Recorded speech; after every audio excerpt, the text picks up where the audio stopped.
Ano nangyayari? U-turn sa Abad Santos, hindi na makapasok ang tao. Tama, mali?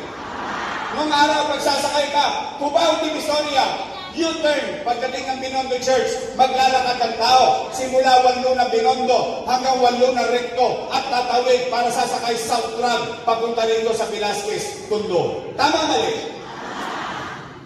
Ngayon, mamaya, pasyal kayo sa Divisoria. Unti-unti na naman na nagbabalikan. Tanong, sino sa inyo naka-experience?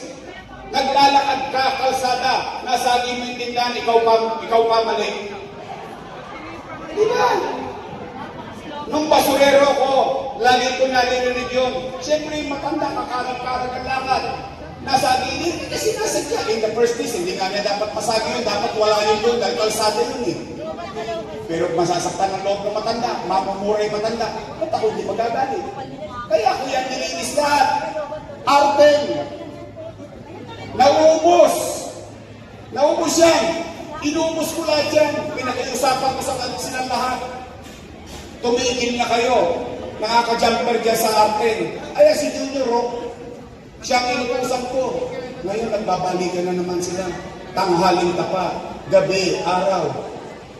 Nay, tay, alam niyo ba, tayo na ang number 1 sa Southeast Asia sa krimen. Ayan o, tingnan niyo.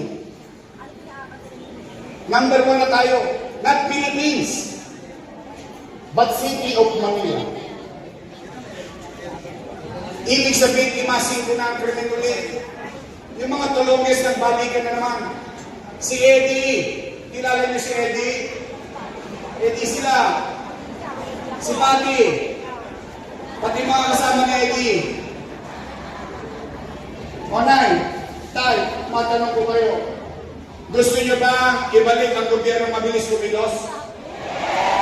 Gusto niyo ba ibalik yung gobyerno sa umaga, sa tanghali, sa hapon, sa gabi, hanggang madaling araw ang gobyerno walang...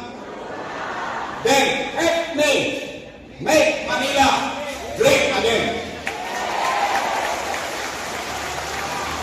Huwag silang magbibigay kahit kanino. Kailangan pag may aberya, nadadaanan yan, regular na kalye, nadadaanan, tapos ang tao nakadadaan ng matiwasay. Mariin namang pahayag ni Moreno na bawal pa rin magtinda sa direkto mula Asuncion hanggang Abad Santos. Muling paglilinaw ng alkalde. May mga nagpapaputok dito, Maris. Oh, papayagan na tayo, Pasko. Oh, kasi alam mo bakit? Oh, yung mga organizer, kating-katinapot niyan.